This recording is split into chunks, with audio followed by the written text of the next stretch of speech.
वर्षाकाठी 2 ते 2.5 लाखापेक्षा जास्त उत्पन्न मिळत आहे।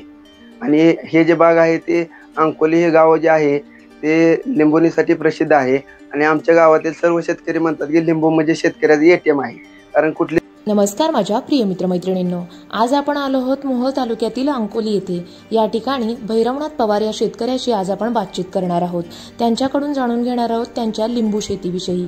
सध्या उन्हाचं प्रमाण जास्त आहे आणि उन्हाळ्यामध्ये सालाबादाप्रमाणे यंदाही लिंबाला मोठ्या प्रमाणात मागणी आहे। सोलापूरच्या बाजारपेठेमध्ये लिंबाला चांगला दर मिळताना आपल्याला दिसून येतोय। आज आपण भैरवनाथ पवार यांच्याशी बातचीत करणार आहोत।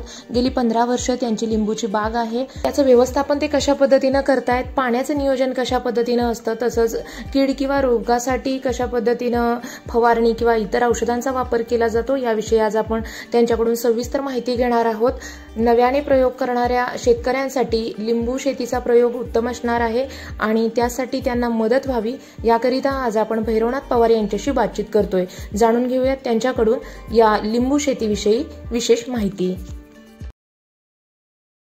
नमस्कार, मी भैरवनाथ आबासाहेब पवार, मुक्काम पोस्ट अंकोली, तालुका मोहोळ। ही जी माझी लिंबोणीची बाग आहे ती 15 वर्षापूर्वीची बाग आहे। 15 वर्षापूर्वी मी लावलेली बाग होती ती 5 वर्षानंतर चालू झाली आणि ती चालू झाल्यापासून मला अगदी वर्षाकाठी 2 ते 2.5 लाखापेक्षा जास्त उत्पन्न मिळत आहे। आणि हे जे बाग आहे ते अंकोली हे गाव जे आहे ते लिंबोणीसाठी प्रसिद्ध आहे आणि आमच्या गावातील सर्व शेतकरी म्हणतात की लिंबू म्हणजे शेतकऱ्याचं एटीएम आहे।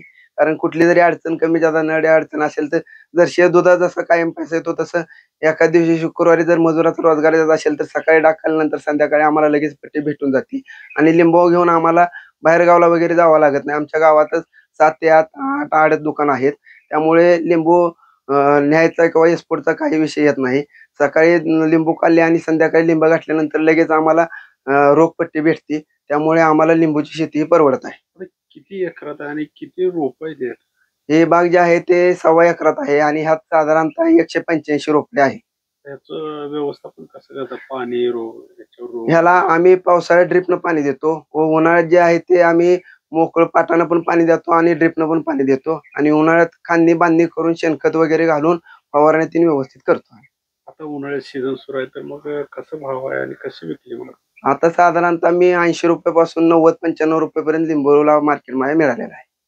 काय किती खर्च झाला असेल एकंदरीत सगळा? एकंदरीत मला एकराला साधारणतः 40 ते 45 हजार रुपये खर्च झालेला आहे आणि आतापर्यंत 1.5 ते 2.25 लाख रुपये झालेलाच आहे आणि आणखी एक कमीत कमी 60 ते 70 हजार रुपये उत्पन्न अपेक्षित आहे।